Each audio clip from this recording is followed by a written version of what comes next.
제가 감기가 걸려가지고 좀 코가 막히네요, 계속.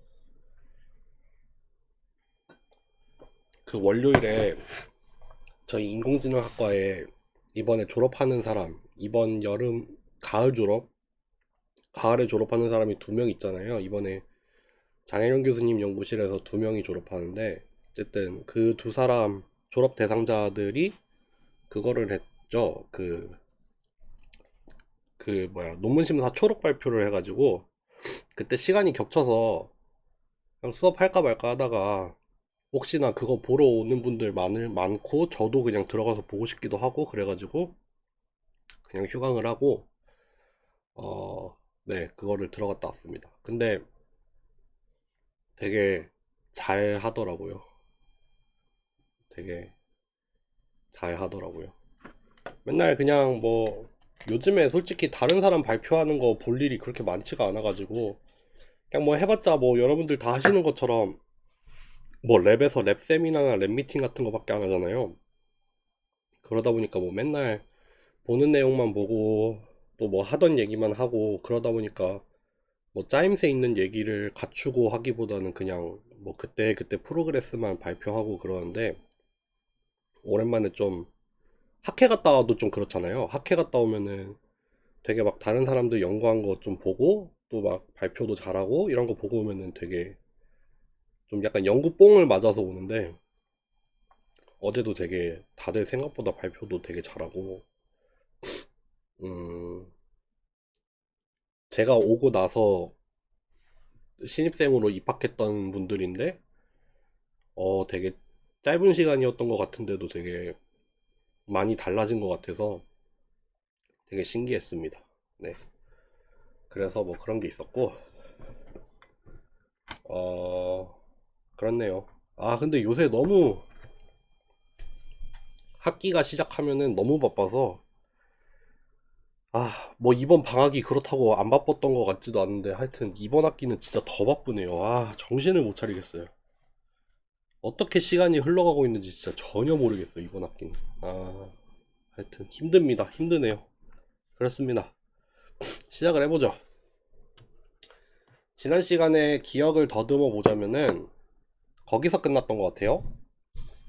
그 해리스 코너 디텍터를 들어가려고 했는데 그거를 다 보지는 않았고 일단 오토 코릴레이션 서피스라는 개념으로 해서 뭐 주어진 원하는 디렉션이 있을 때 이미지를 살짝 시프트를 시켜서 차이가 얼만큼 발생하는지 그런 거를 측정을 하는 어떤 방법. 그래서 주어진 이미지가 있을 때 그거를 우리가 원하는 방향으로 살짝 살짝 옮겨가면서 실제로 변화의 양상이 어떻게 나타나는지 그거를 일종의 히트맵으로 그리면은 오토 코릴레이션 서피스라는 게 나온다.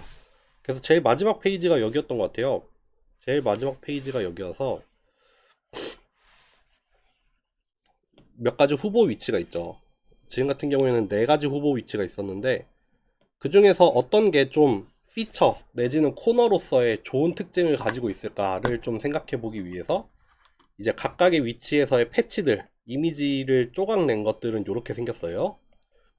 뭐 건물의 어떤 외벽이라던가 첨탑의 끝이라던가 뭐 창문이 있는 부분 아니면 구름 이렇게 네 부분이고 그것들의 오토 코릴레이션 서피스 이렇게 정의가 됐었죠. 그래서 어느 방향으로 가냐 지금 여기 좀 그 인덱스는 좀 달라요. 마이너스부터 플러스까지 가 있는 건데 그냥 이미지대로 순서대로 가 있지 사실 0,0은 여기 가운데에 있습니다. 그래서 움직이지 않을 때를 기준으로 해서 어느 방향으로 움직일수록 그 변화가 크게 나타나냐 뭐 그런 것들이 나타나더라. 근데 실제로 봤더니 요렇게 요런 모양의 엣지가 나와 있는 요런 이미지 이런 이미지는 아무래도 요쪽 방향으로의 변화 이쪽 방향으로의 변화에는 별로 달라지지 않을 거다. 이게 코너기보다는 약간 엣지 형태로 가지고 있으니까 요 방향으로의 변화는 크지 않은데 그것과 수직한 방향으로 변할 때는 요렇게 큰 변화가 나타나더라. 비슷하게 요것도 약간 요런 방향성을 가지고 있긴 하죠. 그러다 보니까 요쪽 방향으로는 변화를 잘 하지 않는데 얘가 이렇게 좌우로 움직이기 시작을 하면은 변화가 커지더라. 그래서 요거 같은 경우에는 어느 방향으로 움직여도 좀 제법 변화가 잘 나타나는 편이죠. 여기를 기준으로 어느 방향으로 돌든 간에 뭐 조금 변화의 폭이 크다. 여기 살짝 좀 변화가 작긴 하지만 이 건물 따라서 움직일 때는 좀 작긴 해도. 근데 문제는 이제 이런 것들. 이런 것들은 여기 기준으로 어디로 움직여봤자 밋밋하죠. 그래서 피처로서의 의미가 있겠냐? 그냥 구름이다 보니까 여기에서 이미지의 특징점을 찾아내기가 어려울 거다. 뭐 그런 얘기였습니다. 그래서 결국에는 이렇게 지난번에 식이 뭐였죠? 델타 U만큼 움직인 이미지, 주어진 이미지를 델타 U만큼 시프트 시킨 거랑 원래 이미지랑 그 차이를 가지고 계산을 하는 건데, 그럼 그렇게 계산이 된 오토 코릴레이션 서피스 요렇게 나오죠. 요거를 보고 이제 우리가 그 다음에 해야 할 일은, 첫 번째, 얘가 좋은 피처냐, 얘가 좋은 피처냐 아니면 나쁜 피처냐, 지금 이 위치가 피처로서 사용할 만하냐, 그게 첫 번째가 될 거고, 두 번째로는 이제 그 위치를 좀 특정을 짓게 되는 거죠. 이 오토 코릴레이션 서피스를 이용을 해서 계산이 된 값들을 가지고 뭐 전체 이미지를 전체 영역을 조사를 해본 다음에 그 중에서 이미지의 피처로 삼을 수 있을 만한 포인트들을 추려내는 거, 그게 이제 해리스 코너 디텍터가 되겠죠. 그래서 오늘은 그런 흐름으로 가고, 그거 설명 다 한 다음에는 파이썬으로 간단하게 구현해보고, 그러고 시간이 허락한다면은 이제 그 다음으로 하려고 했던 게 퓨리의 변환이거든요. 그래서 퓨리의 변환으로 넘어가는 시간, 뭐 그 정도가 되겠습니다. 네. 그래서 원래 이 오토 코릴레이션 서피스, 이 서페이스부터 식을 잘 유도를 할 건데, 이게 우리가 테일러 시리즈 전개라고 해서 그 변화량이 되게 작은 경우에는 그거를 미분을 이용을 해가지고 1차 뭐라고 해야 돼? 1차 폴리노미얼? 원래는 사실 익스펜션 자체는 무한급수로 정의가 되죠. 뭐 어떤 함수를 그 미분 다 뭐라 그러지? 무슨 미분이라 그러지? 하여튼 여러 번 미분하는 것까지 쓰면은 무한급수를 이용을 해서 근사를 할 수 있는데, 보통 테일러 시리즈 쓰면은 1차로 근사를 하려고 많이 하잖아요. 여기도 보시면은 원래 정의는 이렇게 돼 있는데 여기를 지금 이 점을 기준으로 미분을 해서 거기에 1차 항을 곱해서, 그러니까 1차 함수처럼 모사를 하는 거죠. 얘가 지금 현재 위치에서의 기울기를 담당을 하고, 여기가 일종의 바이어스 텀, 여기가 기준점이었으니까, 그리고 우리가 이동하려는 만큼의 선형적으로 비례하게, 그래서 좀 국소적으로 변화의 양이 그렇게 크지 않을 때는 그냥 그 위치를 주변으로 해서 그냥 그레디언트 같은 걸 구한 다음에 그냥 1차 함수로 모사를 해도 된다, 해도 큰 무리는 없다, 그런 걸 이용을 해서 잘 전개를 하면은 이렇게 정리가 됩니다. 여기에 새로운 매트릭스가 하나 나와요.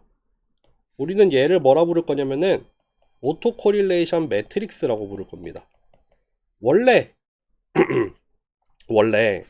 정의대로 구하면은 오토 코릴레이션 서페이스가 나와야 돼요. 아까 보여드린 것처럼 이렇게 그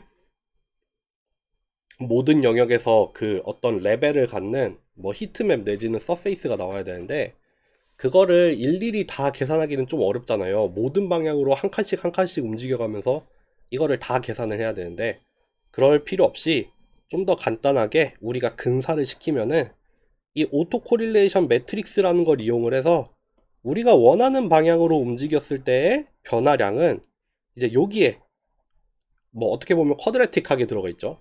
그래서 요 행렬에 비례하게 되어 있다, 요 행렬을 통해서 표현이 되더라. 네. 그래서 실제로 이 오토 코릴레이션 매트릭스 어떻게 생겼냐면요, 이렇게 생깁니다. 이렇게 생겨 있습니다. 이 각각 IX나 IY 이런 게 뭘 의미하냐면은 여기 나와 있죠. horizontal or vertical derivative of Gaussian.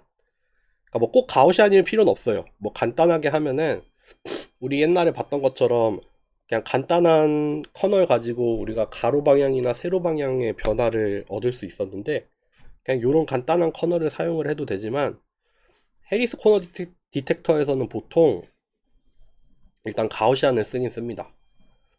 여러 가지 뭐 이유가 있겠죠. 뭐 스무딩도 할 수도 있고 뭐 하니까요. 그래서 어쨌든 우리가 가로 방향으로의 변화, 세로 방향으로의 변화를 해서 요거는 뭐냐면은 가로 방향 IX 제곱이 들어가나? 그죠. 가로 방향으로 미분한 거의 제곱. 뭐 세로 방향으로 미분한 거의 제곱. 그 가로 세로로 미분한 거 두 개 서로 곱한 거. 그게 이제 오프 다이어고널로 들어가 있고요. 그러니까 이게 어떻게 보면은 그냥 그레디언트죠. 그레디언트. 우리 디렉셔널 데리버티브 자체가 그레디언트에다가 그 방향을 곱하는 걸로 정의가 되잖아요. 그것처럼 그거에 어떻게 보면은 약간 제곱이 된 버전으로 해서 우리가 원하는 방향, 우리가 원하는 방향으로의 어떤 변화량을 보고 싶은데 그게 계산을 해봤더니 이제 두 번 미분을 한 꼴처럼 생겼잖아요. 아, 두 번 미분이랑 좀 다르죠. 미분한 거를 두 개를 곱하는 꼴로 여기 앞뒤에 델타 U가 이런 식으로 곱해질 테니까 미분한 게 두 번 곱해지는 형태로 이렇게 나타나게 된다.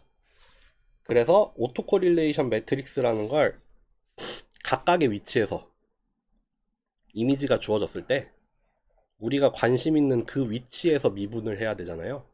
그래서 거기에서 미분을 한 가로 세로 값에다가 이렇게 2x2의 매트릭스를 하나 만들어 가지고 우리는 이제 대신해서 이 매트릭스를 조사를 하면 된다. 나중에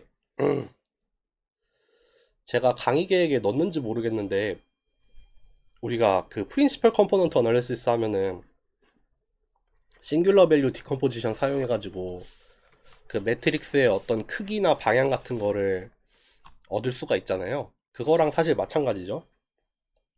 그래서 이렇게 2x2의 매트릭스가 주어지면은 우리는 이 매트릭스의 크기 자체를, 크기랑 방향 자체를 뭐 아이겐밸류나 싱귤러 밸류 디컴포지션을 사용을 할 수 있으니까 이제 요런 거를 분석을 할 때 좀 더 용이하겠죠.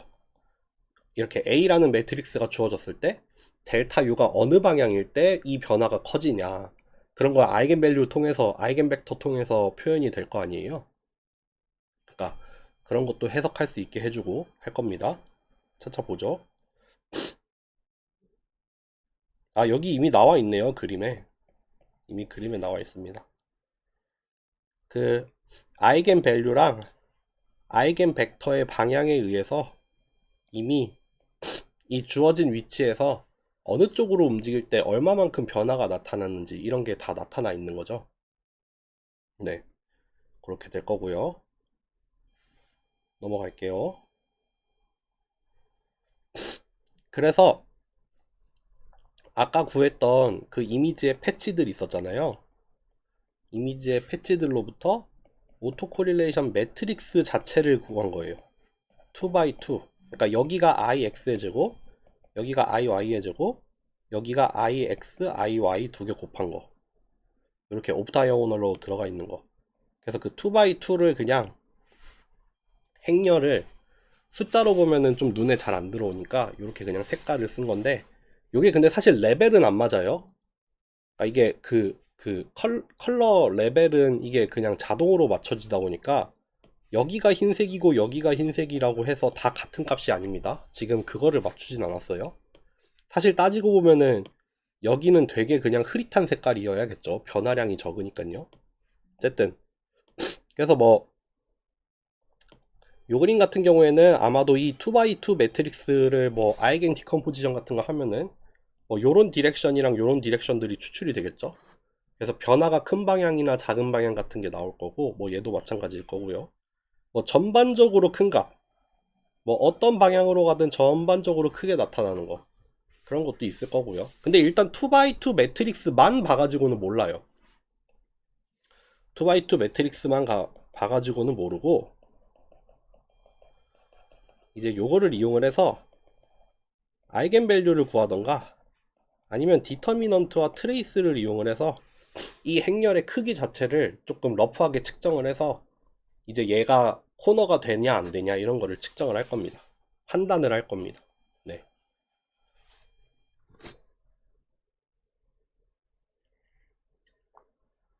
이거 좀 잘못됐네요, 여기. 요거 안 넣습니다.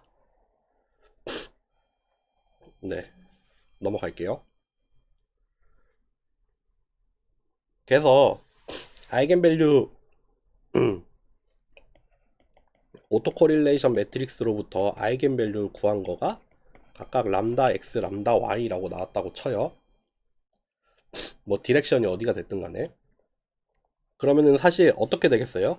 여기를 람다 x축, 여기를 람다 y축으로 해서 그려봅시다. 두 개 다 크면은 그럼 2x2 우리가 2차원에서 이미지를 이동을 시킬 건데 어느 방향으로 움직이려고 하더라도 이거는 이미지의 변화가 크다라는 말이 되니까 그때는 지금 이 위치는 코너다. 어디로 움직여도 변화가 크니까 딱 또렷하게 특징 지어지는 점이 있다. 그럴 때는 요 두 값이 둘 다 클 때죠. 반대로 둘 다 작으면은 어느 방향으로 움직여도 별로 변화가 없다. 그러니까 여기는 플랫하다. 뭐 배경, 구름 이런 거 그런 포인트가 될 거고요. 둘 중에 하나만 클 때, 뭐가 클지는 모르겠지만 둘 중에 하나가 크게 되면은 우리는 이거를 엣지라고 판단을 해도 되겠죠.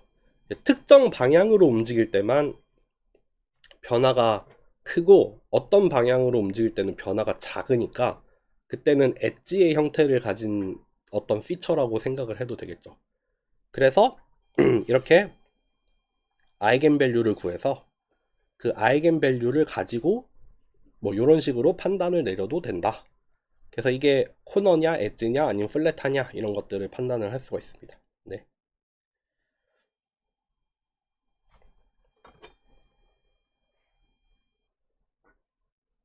이거는 뭐 그냥 막 그렇게 가기보다는 딱 요렇게 합시다. 이런 식의 매저도 하나 구할 수 있어요. R이라고 써 있는데 그냥 행렬의 크기를 또 좀 약간 우회적으로 구해보자 해서 디터미넌트와 트레이스를 이용을 해가지고 역시 마찬가지로 오토코릴레이션 매트릭스의 크기를 우리가 스칼라 하나로만 표현을 해보겠다. 특히 여기 알파에는 개수가 들어가는데 보통은 이런 값을 선택을 한다. 그래서 이것도 마찬가지로 이렇게 그려집니다. 여기서 특징은 뭐냐면은 여기는 디터미넌트가 들어가고 여기는 트레이스의 제곱이 들어가잖아요. 아, 트레이스의 제곱을 빼요. 뒤에서 빼고 있어요. 트레이스라고 하면은 2x2 매트릭스에서 여기 다이아고널 컴포넌트잖아요. 디터미넌트는 전체 달을 계산을 하는 거고 그래서 R 값을 계산을 하면은 얘가 이렇게 작아질 수도 있습니다. 그러니까 트레이스가 더 클 때죠. 디터미넌트보다 트레이스가 클 때. 그럴 때 엣지의 형태로 나타나고요. 이때는 음수가 되겠죠. 음수. 그게 아니라 커요. 그냥 0보다 큰 양수예요. 그럴 때는 디터미넌트가 크고 트레이스가 작은 경우가 되겠죠. 그런 경우에는 우리가 코너로 판단을 해도 되고 얘가 그냥 작아요. 0에 가까워요. 디터미넌트도 쭈글쭈글하고 트레이스도 작다. 그럴 때는 우리가 그냥 플랫한 피처라고 하기도 그렇죠. 하여튼 플랫한 지역이다 라고 판단을 해도 됩니다. 그래서 아까 말씀드린 것처럼 아이겐밸류를 구해도 되고 이렇게 R 값을 구해도 되고 이거는 디터미넌트랑 트레이스를 이용을 하죠. 그래서 그런 식으로 우리가 오토코릴레이션 서피스라는 게 있었지만 사실 서피스 자체를 구하는 거는 좀 에바고 그냥 로컬하게 그냥 데리버티브를 이용을 해서 매트릭스를 하나 만들면은 그 매트릭스를 조사를 함으로써 우리가 현재 위치의 특징을 판단을 할 수가 있을 거다. 뭐 그런 얘기입니다. 서머리를 보시면은 그래서 피처 디텍션 알고리즘 내지는 그 해리스 코너 디텍터를 말하는 거예요. 맨 처음에는 호리즌탈한 그 가로 세로 방향으로의 미분을 먼저 구해야 돼요. 보통 가우시안에다가 가우시안 커널을 미분을 한 거. 그거를 사용을 하죠. 아니면은 그냥 소벨 필터 써도 되죠. 소벨 오퍼레이터에다가 그냥 가로 방향, 세로 방향을 던져줘가지고 소벨 오퍼레이터 이용해가지고 계산해도 되죠. 디렉셔널 데리버티브 구하니까요. 아마 파이썬을 그렇게 계산을 했던 걸로 기억해요, 저는. 네. 그래서 매트릭스 A를 찾아요. 오토코릴레이션 매트릭스를 찾고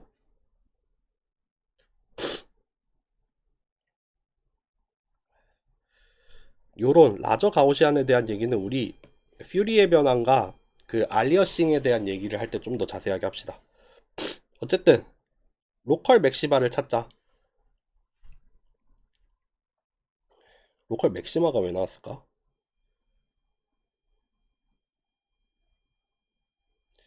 어쨌든 그 우리가 살피고 있는 어떤 매저들이 있잖아요. 그 아이겐밸류라던가 R값이라던가 그런 걸 조사를 해서 그런 게 크게 나타나는 포인트들을 찾고 또 내지는 스레시홀딩을 해가지고 이제 어떤 값 이상일 때 우리가 얘를 코너로 특징을 짓겠다라고 약속을 해놓고 그런 식으로 해서 우리가 이제 코너의 위치를 판별을 하면 되겠습니다. 생각보다 빨리 끝났네요. 일단 파이썬 갔다 옵시다. 아, 여기 뒷부분은 여러분들 그냥 읽어보시라고 넣어놓은 거고 여기는 그렇게 자세하게 하지는 않을 겁니다. 네, 가보겠습니다. 아우, 코가 너무 막혀. 뭘 꺼야 되지? 여기 있다. 좀만 확대를 할게요. 이렇게 하면 되겠죠? 그 무슨 4월 중순인가 4월 말에 그 김지희 교수님 하시는 저희 학과 ITRC 과제 있잖아요. 거기서 무슨 뭐 전시회 한다고 하더라고요. 그래서 전시회 할 때 대학원 수업 뭐 휴강을 하던가 아니면은 뭐 거기 갔다 온 사람에 한해서 그 출석을 대체로 인정을 해달라 뭐 그런 얘기를 하셨거든요. 그래서 그게 아마 4월 19일인가 그랬던 것 같은데 잠깐만요. 4월 19일부터 21일인가 그래요. 하루가 겹치긴 하네. 그래서 그때 뭐 상황 봐서 뭐 수업을 우리는 일단 어차피 출석 체크 안 하니까 상관은 없는데 일단 저희도 데모를 하러 나가거든요. 그래서 저희도 데모를 하러 나가고 그 이번에 정진호 교수님도 나가시는 것 같고 그래서 뭐 상황 봐서 휴강을 할 수도 있고 아니면 휴강을 안 할 수도 있고 합니다. 그때 또 다시 말씀드릴게요. 네. 생각해 봅시다.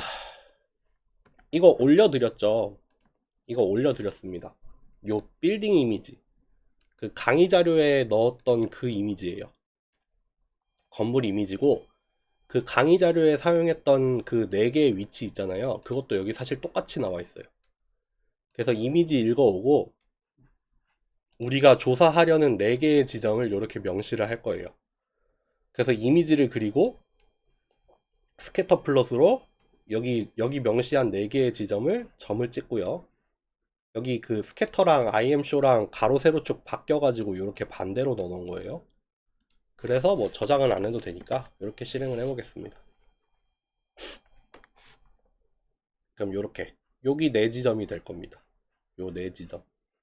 그래서 여기 4지점에서 이미지 패치를 딸 거예요. 우리가 명시해 놓은 사이즈만큼 이미지 패치를 딸 거예요. 그 패치를 가지고 그 오토 코릴레이션 서피스도 구해볼 거고 매트릭스도 구해보고 아이겐밸류도 구해보고 R값도 구해서 그거를 그림으로 보였을 때 정말로 코너의 위치들을 잘 찾아내는지를 한번 보려고 하는 거예요. 그래서 여기 설정을 한 게 그거예요. 뭐 윈도우라고 해도 되고 저는 그냥 반지름이라고 할게요. 그래서 가로 세로로 요만큼을 만들 거예요. 네모나게. 그래서 각각 그 인덱스를 U랑 V로 받을게요.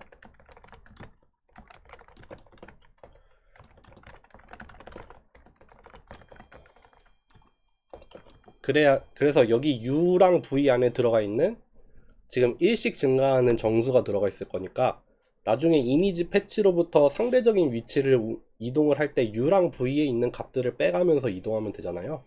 그래서 그렇게 하려고 지금 이렇게 해놓은 겁니다. 그리고 오토 코릴레이션 서페이스 요거를 만들어 볼게요. 요거는 이렇게 해도 되겠네. 이렇게 해도 되겠습니다. 네. 그리고 이미지 패치를 딸 건데 제 기억에 이거 어떻게 땄냐면은 이거 3차원으로 만들 거예요. 3차원. 그래서 여기 0부터 4, 그러니까 3까지 들어가겠죠. 지금 포인트가 4개가 있잖아요.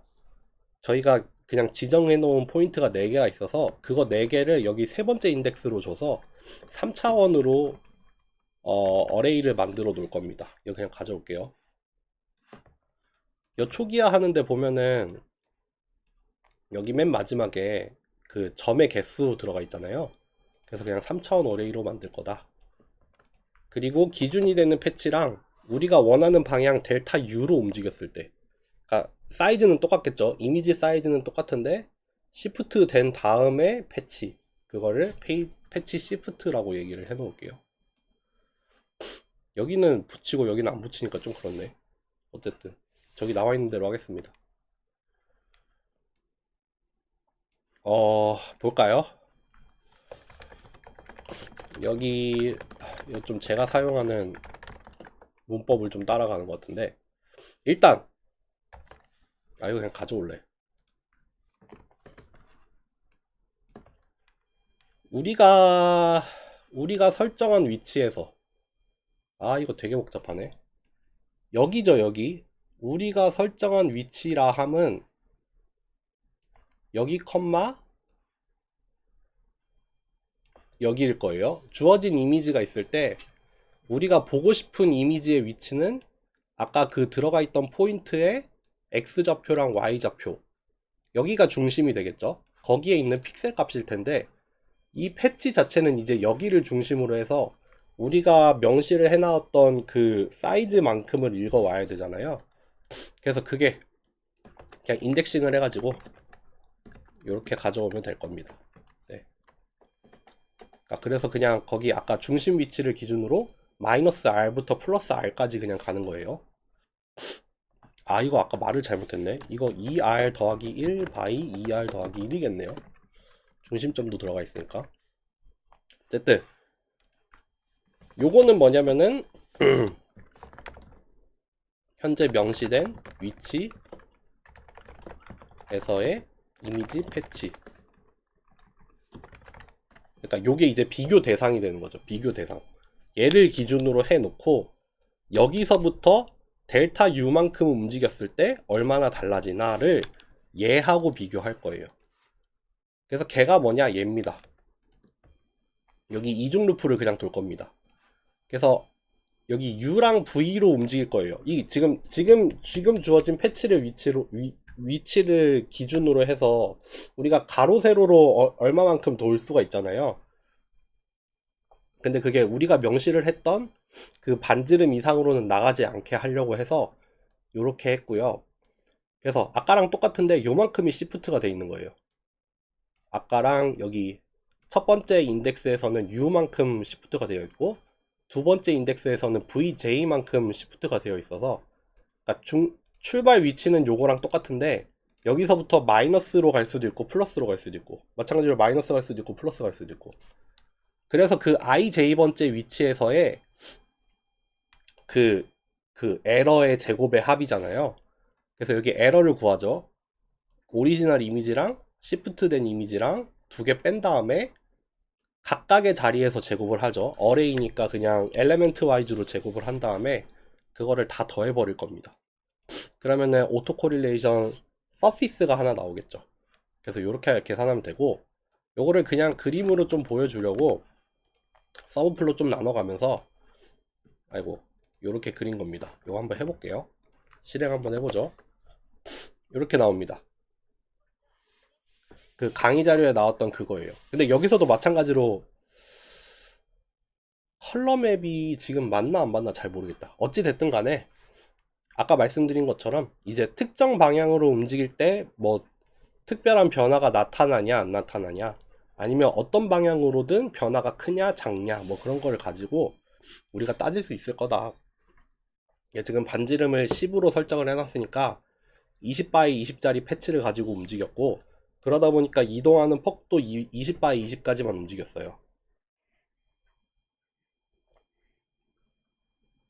그렇게 계산을 한 겁니다.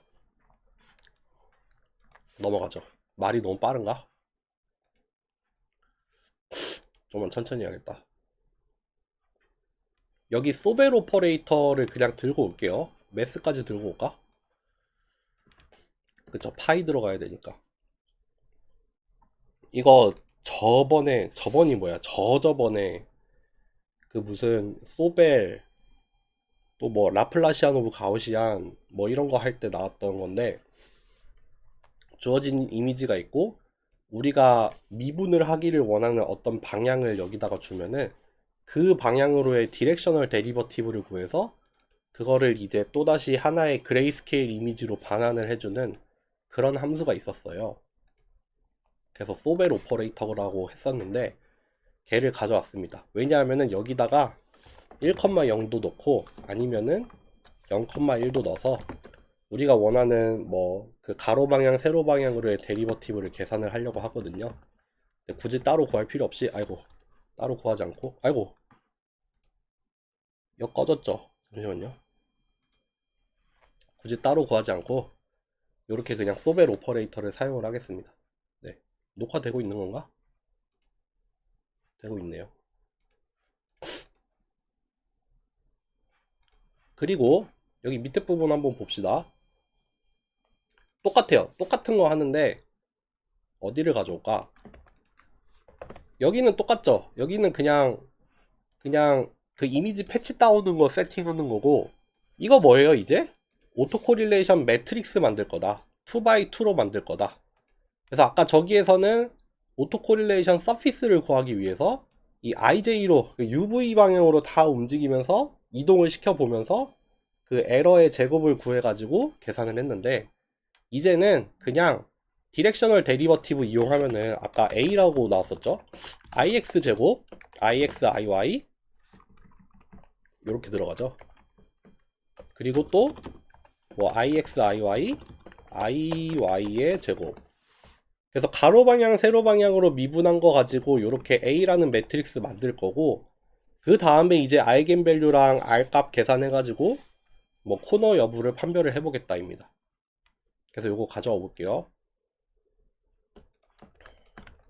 사실 그림 그리는 부분 빼면은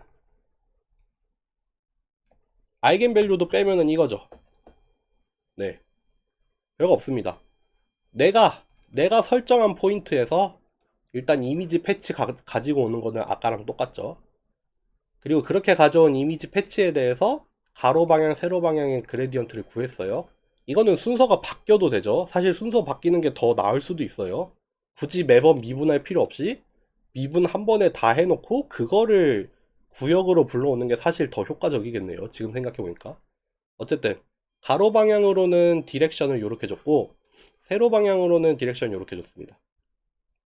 이 가로랑 세로를 지금 막 섞어서 쓰고 있는데 어쨌든 그 각각의 방향으로 그렇게 계산을 했으면은 이제 이 오토 코릴레이션 매트릭스를 구할 건데, 여기 x 방향으로의 제곱 xy 또 xy 자리 바꾼 거 y 방향 제곱.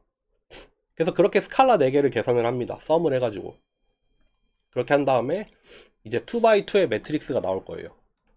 근데 그거를 이제 그림으로도 같이 그려볼 수도 있고, 어디까지 지었었죠?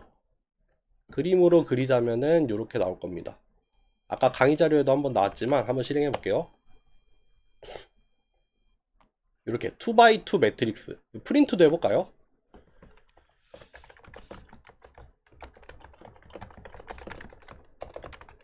이렇게 프린트하면 이렇게 생겼어요. 여기 2x2 여기에서의 오토 코릴레이션 매트릭스, 여기 같은 경우에는 y 방향으로의 변화가 되게 크죠. x 방향으로는 적은데 또 요렇게 의외로 여기도 요거가 되게 크게 나오네요. 여기 제일 마지막 거 같은 경우에는 어느 방향으로 가든 변화량이 그렇게 크지 않을 수가 있으니까 이렇게 나오고 있습니다. 생각보다 요게 값이 작네요. 신기하네. 여기 하얀 부분이 되게 넓어서 그런가? 그럴 수도 있을 것 같기도 하고. 그리고 이렇게 2x2도 만들고, 우리가 실제로 이 프린트 빼야겠다. 잠깐만요. 채팅창이 꺼졌네. 물론 채팅 아무도 안 하시지만 그래도 채팅창을 띄워놓고 있습니다. 이렇게 구한 2x2 매트릭스가 있으면은 여기 넘파이의 리니어 알제브라 안에 아이겐 디컴포지션이 있죠. 그럼 아이겐 밸류랑 아이겐 벡터를 다 구해줘요. 그렇게 구한 아이겐밸류를 프린트 해봐라 라고 했더니 이렇게 나왔어요. 아까 얘기했었죠.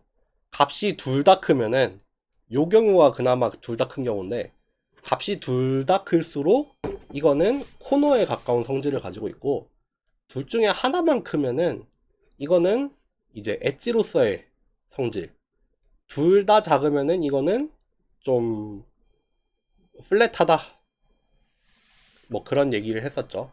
그래서 이렇게 아이겐밸류를 보고 뭐 우리가 적당히 스레시홀드를 취하든 뭘 하든 간에 뭐 디스트리뷰션을 볼 수도 있고, 여러분들이 원하시는 대로 하면 되겠죠. 그걸 통해서 어떤 부분이 우리가 좀 흥미로운 부분이다 라고 생각을 해도 되고, 제일 마지막입니다. 이거를 뭐하러 굳이 따로 했을까? 그냥 다 가져올게요. 한번 봅시다. 지금 같은 경우에는 그레디언트 먼저 구하네요. 아까 얘기했던 것처럼 그레디언트 먼저 구하는 게 좀 더 효율적이겠죠. 그레디언트 전체 이미지의 그레디언트 구해놓고, 우리가 지금 이미지랑 똑같은 크기의 해리스 코너 디텍터라는 거를 만들어 볼 거예요. 그래서 어떻게 할 거냐면은 전체 이미지를 훑어가면서 그때그때 IX, IY를 구할 거고, 그럼 여기 주어진 가로 세로 방향으로의 데리버티브를 적당히 그 패치를 구하면 될 거고, 그렇게 해서 2x2의 매트릭스를 만들 건데, 매트릭스 굳이 안 만들고 있죠. 지금은 굳이 안 만들고 디터미넌트 구하고 트레이스를 구해서, 아까 그 값 R 값 있잖아요. R 값, 뭐 디터미넌트 A 빼기 알파 트레이스 A라고 정의됐던 거, 그거를 여기서 직접 구하고 있습니다. 이 제곱이죠. 그거를 여기서 직접 구합니다. 그렇게 한 다음에 여기서 적당히 노멀라이즈를 합니다. 여기 뒷부분은 잠깐 빼놓을게요. 요거까지 이렇게 실행을 해보면은 이렇게 나옵니다. 이게 뭐냐면은 여기 주어진 이미지로부터 이제 우리가 설정한 패치 크기 단위로 여기를 다 훑어가는 거죠. 촘촘히 훑어가면서 그때그때 그 자리에서 IX, IY 구한 다음에 그거 가지고 R 값을 구했더니 요 그림이에요. 요게 R 값이에요. 아까 말했지만 0보다 클 수도 있고 0보다 작을 수도 있어요. 0보다 작을 수도 있습니다. 그러니까 지금 기준이 되는 점이 검은색이 아니라 회색이에요. 회색이 0일 거고, 회색보다 크냐, 밝아지냐, 아니면 회색보다 작아지냐, 검해지냐, 그런 거일 거예요. 그러니까 요런 데가 검게 나온 이유는 여기가 엣지로서의 특징을 아주 또렷하게 갖고 있잖아요. 특정 방향으로의 변화가 되게 크니까, 변화가 되게 적으니까, 이제 요 부분에서는 트레이스가 더 크게 나타날 거니까 여기는 적게 나타난 거고, 여기 밝게 빛나고 있는 부분들, 이런 부분들은 이제 코너로서의 의미가 있는 거죠. 코너. 그래서 뭐 어느 방향으로든 변화가 크니까 이제 아이겐밸류 두 개가 다 크게 나타날 거고, 또 어떤 의미에서는 그 R 값이 되게 크게 나타날 거예요. 그러다 보니까 이제 흰색으로 나타나고 있을 거예요. 얼추 비슷하죠. 뭐 우리가 생각하는, 모르겠어요. 이거 좀 확대해 봐야 알겠지만, 뭐 창문의 모서리라던가 아니면 창틀이라던가 이런 데서 뭐 밝거나 어두운 것들이 이렇게 조금씩 나오고 있으니까, 거기에서 우리가 여기는 좀 코너에 가깝구나, 엣지에 가깝구나, 그거를 이렇게 일단은 스칼라로 표현을 하고 있습니다. 그리고 이렇게 구한 스칼라에서 스래시 홀딩을 하는 거죠. 지금 같은 경우에는 0.6을 기준으로 했네요. 0.6보다 큰 거, 그러니까 이거는 코너만 보겠다죠. 코너만. 지금 음수는 안 보고 양수 중에서도 좀 값이 큰 거, 그렇게 해서 바이너리 이미지를 한번 줘봐 라고 했더니 이렇게 나오죠. 여기다가 겹쳐보지는 않았지만 네, 어쨌든 이렇게 바이너리로 우리가 관심 있는 위치 내지는 코너를 찾을 수 있습니다. 이거를 큰 값으로 하면은 또 뭐 더 덜 예민하게 이렇게 나오겠죠. 아주 또렷하게 나타나는 코너들만 이렇게 추려줄 수도 있을 거고, 뭐 값을 좀 낮추면은 이제 와장창 나오겠죠. 아유, 이건 너무 컸네. 이것도 너무 크네. 아까 0.6이었나요? 이런 식으로 나타날 수가 있습니다. 그거를 우리가 손으로 이렇게 짜서 이렇게 얻었는데, 실제로 오픈CV에 있습니다. 오픈CV에 있어서 여기 있죠. CV2의 코너 해리스 코너 디텍터 구해라. 이거 다른 옵션 뭔지 저 잘 기억 안 나는데. 이 뭐더라? 이거는 뭐 레퍼런스 찾아보세요. 뭐 이미지 던지고 뭐 여러 가지 파라미터 정하겠죠. 그렇게 해서 뭐 노멀라이즈 적당히 하고 이거 한번 띄워볼게요. 요겁니다, 요거. 아이고, 요겁니다. 요렇게 나와요. 아까 구한 거랑 비슷하게 생겼죠? 그, 뭐, 몰라요. 겹쳐봐야 알긴 하겠지만, 어쨌든 저렇게 계산한 해리스 코너 디텍터, 거기서 추출을 해준 어떤 인터레스팅 포인트 내지는 코너들, 그게 겹치면 요렇게 나타날 거다가 되겠습니다. 요렇게 해서 일단 피처 디텍터 부분은 요렇게 하고요. 좀만 쉬었다가 우리 퓨리의 변환 좀만 하고 끝냅시다. 네, 좀만 쉬었다 올게요.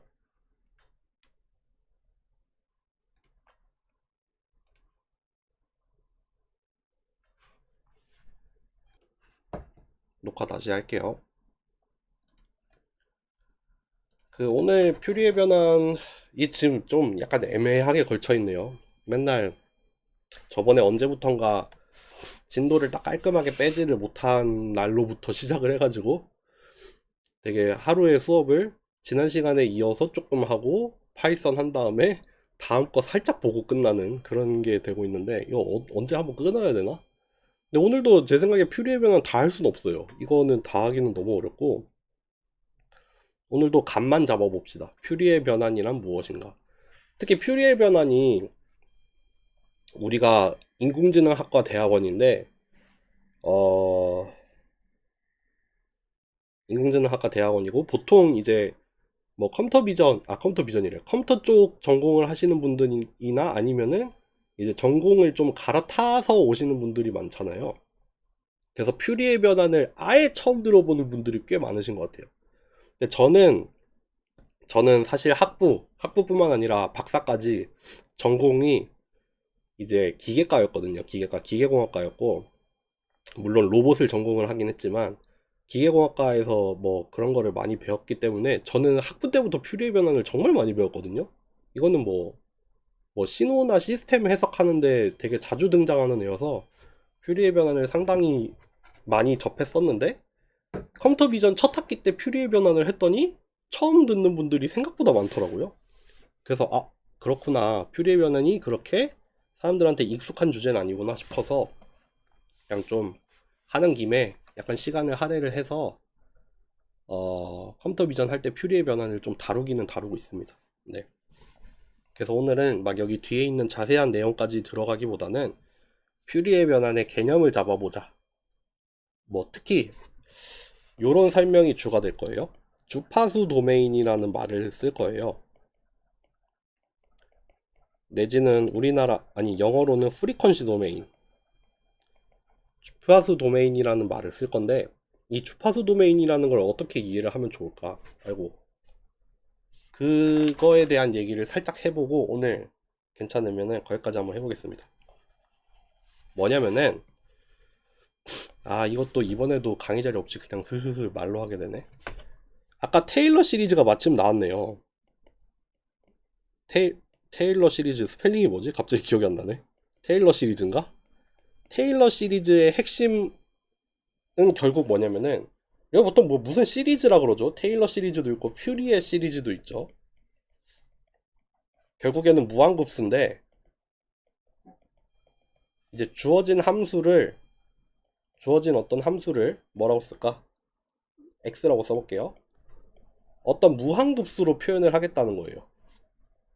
어떤 주어진 함수를 무한급수를 이용을 해서 표현을 해보겠다라는 개념이 어떤 시리즈, 퓨리의 변환, 퓨리의 시리즈, 테일러 시리즈에 나오는 거고, 여기는 이제 다항 함수를 이용을 하겠다. 미분을 써서 미분을 무한히 많이 해서 이제 한 번 미분하고 두 번 미분하고 세 번 미분하고 네 번 미분하고 그거를 무한히 하면은 어떠한 함수도 우리가 다항 함수의 무한급수로 표현을 할 수 있다. 그게 테일러 시리즈고, 보통 그 무한대의 차수에서 1차 아니면 2차 정도만 빼가지고 근사를 하는 형태로 많이 쓰죠. 그게 테일러 급수고, 퓨리의 변화는 뭐의 무한급수, 뭐를 무한히 더해서 얘를 표현을 하려고 하냐면은 사인이에요. 사인 함수. 여기는 뭐 조건이 붙긴 합니다. 이거 같은 경우에는 그 뭐라 그러지? 주기 함수였죠. 주기를 갖는 함수. 주기를 가지고 있는 어떤 함수든이겠죠, 사실은. 주기를 가지고 있는 어떤 함수든 사인 함수의 무한한 합으로 표현이 가능하다. 그게 퓨리의 변환이에요. 퓨리의 시리즈입니다. 퓨리의 시리즈. 그래서 결국에는 어떤 함수가 있을 때, 뭐 예를 들어서 보통은 시간 도메인으로 설명을 많이 할 것 같아요. 이렇게 그려볼게요. 막 시간에 따라서 변화해가는 막 이런 함수가 있어. 그냥 임의의 함수겠죠. 진짜 그냥 무작위, 몰라, 어떻게 움직일지 몰라. 그런 임의의 함수가 있는데 얘가 사인 함수의 합으로 표현이 되더라. 그런 얘기를 하고 있는 겁니다. 그래서 이렇게 쓸게요. 이렇게 쓸까?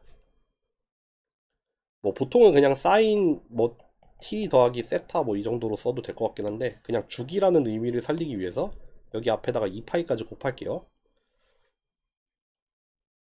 그래서 여기 안에, 예를 들면은 여기 안에 우리가 사인 함수라고 하면은 두 가지를 달리 할 수 있어요. 두 가지. 이게 사인 함수가 보통 이렇게 생겼다 치면은 우리가 주기라는 거를 건드릴 수 있죠. 주기를 건드려서 주기를 빠르게 하면은 되게 빠르게 변화하는 이런 모양의 사인 함수가 나오잖아요. 잘 그렸는데 괜히 지웠다.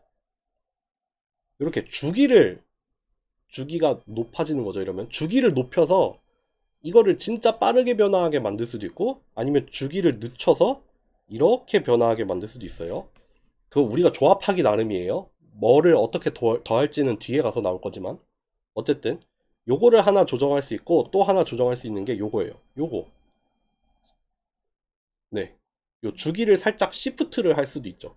항상 모든 사인 함수가 0일 때는 0에서만 시작을 하는데, 그게 아니라 살짝 시프트를 해서, 그러면 시프트 할 수 있는 범위라고 하면은 그냥 마이너스 파이부터 플러스 파이까지겠죠?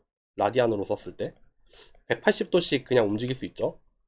어찌 됐던 간에 얘를 시프트를 할 수도 있습니다. 네. 거기에다가 뭐를 곱한다? 뭐라고 쓸까요? 그냥 m이라고 쓸게요. 적절한 매그니튜드. 이제 똑같은 사인 함수도 이렇게 좀 필요에 따라서는 증폭을 시킬 수도 있잖아요. 크기를 곱해가지고.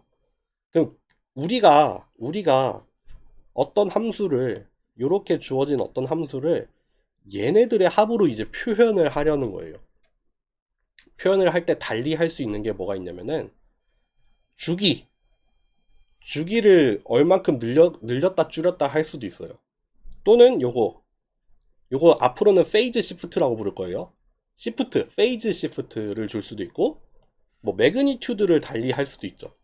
요거 세 개를 막 조절을 해가면서 이제 필요한 성분들을 막 조절을 하면은 그것들을 다 더해가지고 요런 함수를 다시 만들어낼 수 있더라. 그게 핵심입니다. 그게 퓨리의 시리즈고, 결국에는 주어진 이 함수, 원래는 시간에 대한 함수였겠죠. 시간에 대한 함수를 주파수에 대한 함수로 바꾸는 겁니다. 이렇게 주파수, 주기로 바꿉니다. 주기를 기준으로 매그니튜드와 페이즈 시프트를 그리면은 우리가 이 똑같은 그 시간 도메인에서의 똑같은 함수를 우리가 주파수 도메인에서도 표현을 할 수 있어요. 그 얘기를 한번 해볼게요. 예를 들면은 두 가지를 그려보겠습니다. 여기는 이거를 뒤에서 하는 거랑 노테이션을 통일을 하면 좋을 텐데.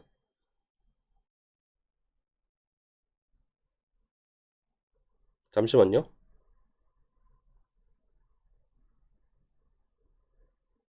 그냥 이렇게 쓸게요. 일단 개념으로만 합시다. 여기를 매그니튜드라고 쓸게요. 저는 여기를 매그니튜드, 그리고 여기를 시프트라고 써볼게요. 우리가 함수를 이렇게 연속적으로도 그릴 수 있지만, 디스크리트한 함수 같은 경우에는 그냥 이렇게 뿅 찍을 수도 있잖아요.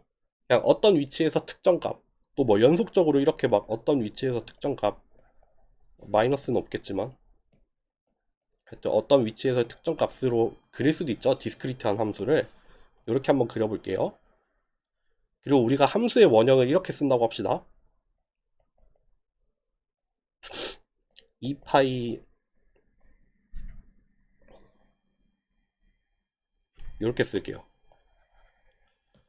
그러면은 매그니튜드 곱하기 사인 2파이 ft 더하기 시프트로 할게요. 그러니까 여기서 기본적으로 주기를 생성을 해요. 0에서 2파이를 계속 왔다 갔다 하죠. 0, 2파이, 4파이, 6파이, 8파이 이렇게 왔다 갔다 할 텐데 요 f를 이용을 해서 주기를 제어를 할 거예요. 이 f는 여기 나오는 이 f입니다. 그리고 여기 밑에 그리고 있는 이 시프트를 였다가 쓸 거고 여기 위에 그리는 매그니튜드를 여기다가 해볼게요. 만약에 1일 때 f가 1일 때 1Hz가 되겠죠. 1Hz 1초에 한 번씩 돌아가는 게 될 거예요.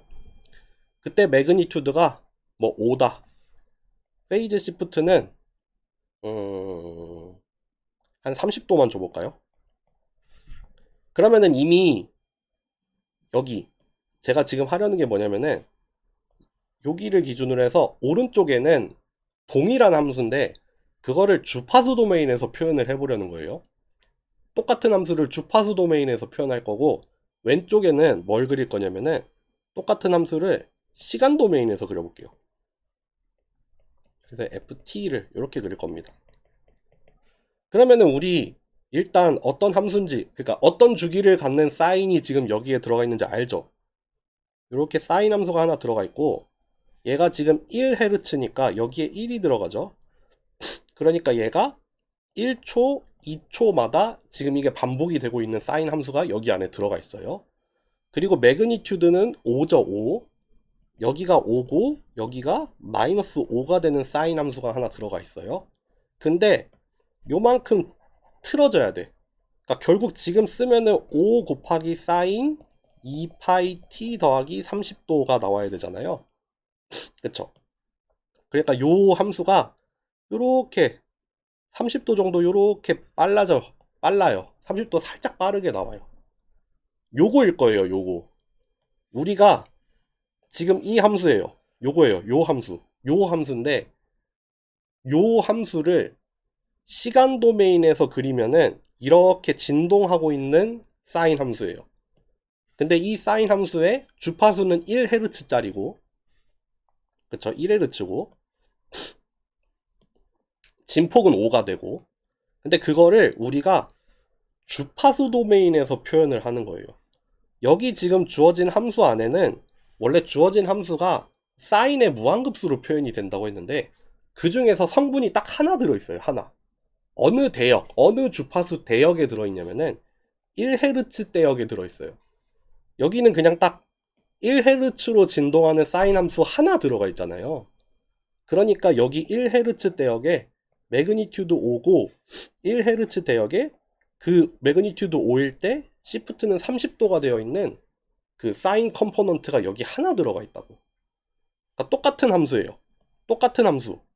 똑같은 함수인데 그거를 시간 t를 바꿔가면서 표현을 하는 거랑 이게 어차피 주기 함수니까 반복이 될 거란 말이에요. 그러니까 이거를 주기에 따라서 지금 현재 그 프리퀀시에 따라서 그때 매그니튜드와 시프트를 이용을 하면은 여기 안에 들어있는 성분 하나를 이렇게 표현을 할 수도 있습니다. 이렇게 될 거예요. 또 요게 빨간색 말고 성분이 하나가 더 들어가 있어. 예를 들면은 뭐 10Hz짜리야. 거기에 뭐 매그니튜드 1이야. 페이즈 시프트는 없어. 그러면은 뭐가 들어가야 돼요? 10Hz니까 10번 하나 둘 너무 더 짧게 해야 되네. 뭐 하나 둘 셋 넷 다섯 일곱 뭐 요런 거가 되겠죠. 요렇게 생긴 매그니튜드는 되게 작죠. 아까는 5였지만 지금은 1이에요. 대신에 주기는 엄청 빠르고 시프트는 따로 없어. 그러면은 지금 함수 같은 경우에는 결국에는 뭐예요? 여기 빨간색 컴포넌트가 하나 들어 있을 거고 여기서 얘기하는 이 초록색 컴포넌트가 하나 들어가 있어서 그거 두 개의 합으로 표현이 되는 함수일 거예요. 뭐 어떻게 그려야 될지 모르겠지만 아마도 이렇게 자글자글한 형태로 출렁출렁하는 함수가 하나 나와 있겠죠. 일단 크게 움직이는 거는 뭐다? 1Hz로 크게 움직이고 있는데 거기에 좀 주기가 되게 빠른 게 약간 살짝 섞여 있어. 그래서 실제로 그림으로 그려보면은 아마 시간에 대해서 그림을 그리자면은 뭐 요런 함수가 나올 거예요. 그러니까 여기 안에는 이렇게 시간에 대한 함수가 뭐 예를 들면은 시간에 대한 신호가 이렇게 주어져 있는데 거기 안에는 지금 두 가지 대역의 주파수 성분이 들어가 있다는 거죠. 뭐 하나는 1Hz 대역, 다른 하나는 10Hz 대역. 그래서 1Hz 대역에서의 매그니튜드는 좀 크고 뭐 10Hz 대역에서는 작고 이렇게 이해를 하시면은 될 것 같거든요. 좀 더 설명을 해야 될까요?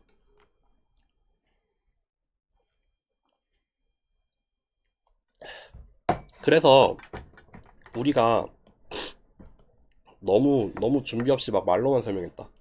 요렇게 나와 있는 거 내지는 요렇게 주어진 함수를 요렇게 변환을 하는 거를 우리가 퓨리의 변환이라고 해요. 퓨리의 시리즈를 기반으로 하고 있죠. 모든 주기 함수는 사인 함수의 합으로 표현이 가능하다 라는 퓨리의 시리즈를 기반으로 하고 있는데 그거를 이용한 함수의 변환이에요. 뭐 시간 아니면 하여튼 다른 변수를 입력값으로 삼고 있던 어떤 입력 도메인이 따로 있었는데 예를 들면 지금 시간을 들었죠. 원래 시간이 입력인데 그게 아니라 그 시간이 주기적으로 반복이 되기 때문에 주파수 내지는 프리퀀시에 대한 함수로 동일한 함수를 서로 다르게 표현을 할 수 있습니다. 그래서 요 함수를 이렇게 변환을 한다. 원래는 그냥 시간에 따라서 크기를 그냥 쭉쭉쭉쭉 보여주는 함수인데 그거를 이렇게 매그니튜드나 시프트라는 어떤 그런 성분을 이용해서 각 주파수 대역마다 어떻게 들어가 있는지를 표현을 해주면은 우리가 같은 함수를 다르게 표현을 할 수가 있다. 그래서 요거를 갖다가 이렇게 변환을 하는 거를 우리가 퓨리의 변환이라고 합니다. 그리고 여기 오른쪽에 그린 것처럼 이런 거를 우리가 뭐 크게는 프리퀀시 리스폰스라고 불러요. S야 C야 모르겠다. 프리퀀시 리스폰스라고 부릅니다. 그래서 매 학기 듣는 예인데 예를 들어서 이렇게 프리퀀시를 그려놓고 이렇게 매그니튜드를 그려놓은 다음에 이런 그래프가 나오는 경우가 많아요. 특히 기계적인 시스템에서 대표적으로 뭐가 있냐면요. 뭐를 예를 많이 들었냐면은 그거요. 중심이 틀어진 세탁기 있잖아요. 그 뭐 드럼이 됐든 보통 통돌이가 좀 더 낫겠다. 통돌이 세탁기인데 내가 이 빨래를 이렇게 잘 넣어놓는 게 아니라 어디에 모였어. 그럼 얘가 균형이 잘 안 맞잖아요. 그러면은 얘가 막 돌기 시작하면은 처음에는 둥둥둥둥둥둥 하다가 이렇게 둥둥둥둥둥둥둥둥둥둥 하잖아요. 점점 커지잖아요. 진동이 좀 커졌다가 이게 점점 빨리 돌면은 다시 팽이가 빨리 돌면은 똑바로 서듯이 두두두두두두두 하더니 엄청 빨리 돌기 시작하면은 그냥 잘 돌잖아요. 그냥 안 흔들리고. 그런 게 요런 식의 응답으로 표현이 돼요. 그래서 뭐 세탁기의 진동을 주파수 따라서 그려보면은 낮은 주파수에서는 그 원래 그 무게중심 흔들어진 것 때문에 원래 삐뚤삐뚤 하다가 특정 주파수에 다가가면은 얘가 더 많이 쿵쿵거려요. 그 무게중심이 변한 거에 따라서 쿵쿵쿵쿵쿵쿵 더 크게 하다가 거기를 넘어가고는 어떤 현상이 나타나냐면은 아까 말씀드렸듯이 빠른 팽이가 잘 서는 것처럼 이제 쿵쿵 하던 게 점점 줄어서 아주 똑바르게 서가지고 돌아가거든요. 그거를 우리가 주파수 도메인으로 이해를 해보면은 이런 그림이 나옵니다. 주파수에 따른 어떤 매그니튜드, 진폭의 변화가 이제 이런 식으로. 그래서 여기를 보통 우리가 공진이라고 부르잖아요.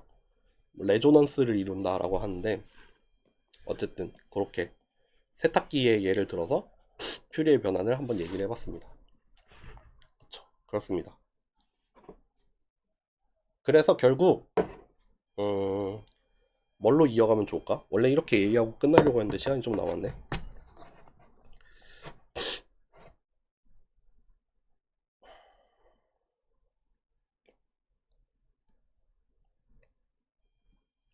우리가 이제 퓨리의 변환을 배울 건데 퓨리의 변환을 배우는데 핵심은 이겁니다. 핵심은 이거예요.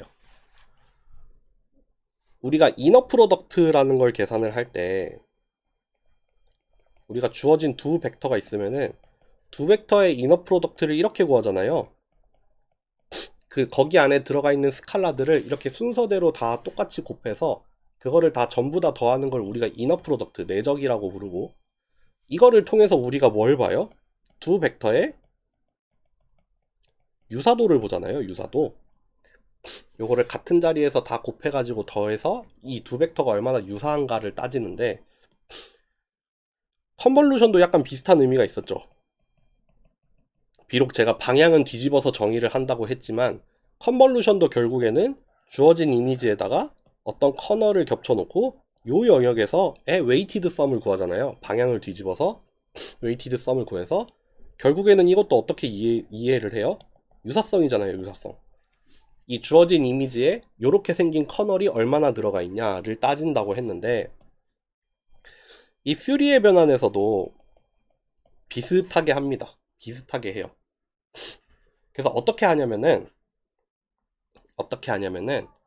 주어진 함수가 있을 때 얘를 뭐 썸으로 쓸까 인테그랄로 쓸게요.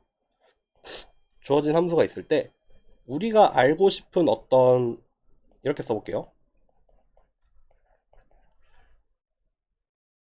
얘를 곱해서, 그러니까 우리가 이렇게 쓰죠.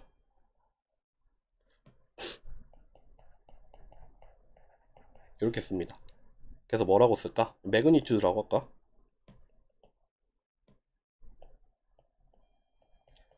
F에 대한 함수잖아요. 우리가 구하고 싶은 매그니튜드나 시프트 같은 경우에는 주파수에 대한 어떤 함수로 나타나요. 그럼 결국에는 이렇게 주어진 함수가 있을 때 우리가 원하는 주파수 대역에서의 매그니튜드나 시프트 값을 얻어야 돼요.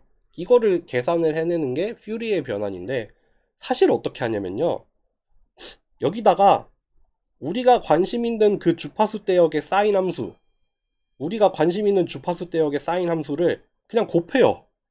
뭐 예를 들면은 지금 함수가 이렇게 있어. 함수가 막 이렇게 자글자글자글자글 변하고 있어. 여기다가 뭘 곱해요? 얘를 그냥 곱합니다. 왜 이렇게 자글자글자글자글 하는 거 곱해요. 각각의 자리에서 다 곱해요. 그 다음에 그거 다 더해요. 다 더합니다. 그렇게 하면은 여기서 하는 거나 여기서 하는 거나 다 비슷하죠. 결국에는 뭐예요? 여기 안에 들어있는 이 초록색 안에 들어있는 것 중에 요 빨간색 같은 요런 성분, 그게 얼만큼 들어있어를 보고 싶은 거예요. 퓨리의 변화는. 그거를 사실 실제로는 어떻게 계산을 하냐면은 그 퓨어한 사인 함수 있잖아요. 그 가장 그냥 딱 그 주파수 대역에 들어가 있는 그 사인 함수, 그걸 여기다가 팍 겹쳐 봐가지고 그 모든 자리에서 다 곱해서, 곱합니다. 두 개를 곱해서 그냥 다 더해버립니다. 그러면은 여기 이 곱해지는 함수, 이 함수 안에 여기 우리가 엎어놓은 이 함수, 그런 성분이 많이 들어있으면 많이 들어있을수록 더 큰 값으로 나올 거 아니에요. 그러니까 자연스럽게 이 우리가 원하는 주파수 대역에서의 매그니튜드를 구할 수도 있고, 그리고 이게 인테그랄로 날아가다 보니까 t를 날릴 거예요. t가 날아가요. 그러니까 그 결과로 얻어지는 건 프리퀀시에 대한 함수만 남지 이제 더 이상 시간은 사라져요. 여기서 아까 그랬잖아요. 여기 왼쪽에 있는 그림은 시간 도메인에서의 함수지만 오른쪽에는 이미 시간은 사라졌어요. 주기를 갖는 함수니까 우리는 오로지 주파수만 가지고 표현을 할 수 있잖아요. 그랬기 때문에 네, 어떻게 보면은 이 함수 버전의 이너 프로덕트라고 생각을 하시면 됩니다. 각각의 컴포넌트끼리 다 곱해서 더했던 것처럼 우리가 알고 싶은 그 성분, 우리가 알고 싶었던 그 성분을 우리가 알아내려는 그 함수에다가 엎어놓고 그냥 다 더해라. 곱해가지고 다 더하자. 그러면은 우리가 알고 싶은 뭐 매그니튜드, 물론 시프트는 따로 구해야 돼요. 뭐 결국 그거를 하기 위해서 좀 복소수를 사용을 하긴 하는데 그것까지는 굳이 들어가지 않을 거고요. 어찌됐던 간에 여기 정의된 걸 보면은 요렇습니다. 그냥 간단하게만 보자면 우리가 그 조사하고 있는 그 이미지에다가 요렇게 생긴 걸 곱할 거예요. 지금 2차원이니까 이제 주파수의 방향이 두 방향으로 가거든요. 지금 예로 든 거는 한 방향짜리 원 디멘션이었는데 이미지라는 건 2D니까 이제 두 방향으로 주파수를 따질 거예요. 어쨌든 요렇게 생긴 게 있는데 이게 그냥 복잡하게 생겼지만 사실은 사인 코사인이에요. 복소수예요. 그냥 복소수로 표현한 겁니다. 이거는 뭐 굳이 어렵게 얘기 안 할 겁니다. 그러니까 주어진 이미지에다가 사인 코사인을 곱해서 모든 영역에서 다 더해봐. 엎어놓고 다 더해라 예요. 그러니까 아까 이런 그림이 나온 거예요. 우리가 주어진 이미지, 예를 들어서 얼룩말 이미지 같은 거에다가 이런 걸 곱해버릴 거예요. 그냥 똑같은 사이즈로 곱해버릴 거예요. 보시면 아시겠지만 주어진 이미지 안에 빠르게 변화하는 신호가 있으면은 요거를 곱했을 때 반응이 크게 나타나겠죠. 그게 아니라 주어진 이미지에 천천히 변화하는 어떤 신호가 들어있으면은 얘를 곱했을 때 그게 좀 크게 나타날 거예요. 그러니까 이렇게 여기 뒤에 곱해지는 얘 있잖아요. 얘 요거를 이미지로 나타내자면은 요렇게 생겼어요. 그러니까 우리가 어떤 원하는 디렉션 2D니까 우리가 원하는 어떤 디렉션과 우리가 원하는 주기를 가지고 있는 어떤 이미지를 하나 만들어서 그러니까 퓨어하게 사이너소이더란 퓨어 사인 함수로 이루어진 이미지를 하나 만들어 놓고 걔를 원래 이미지에다 겹쳐서 전체 면적에서 다 더해가지고 그 성분만 빼먹는 거예요. 원래 이미지에 요런 성분이 얼마나 들어가 있는지 요런 성분에 해당이 되는 매그니튜드가 얼마고 페이즈가 얼마인지를 저렇게 인테그랄을 통해서 추출을 해낸다. 계산을 해낸다. 라고 보시면 됩니다. 그래서 퓨리의 변환. 제대로 설명이 되는지 모르겠다. 좀 개념만 잡으려고 했는데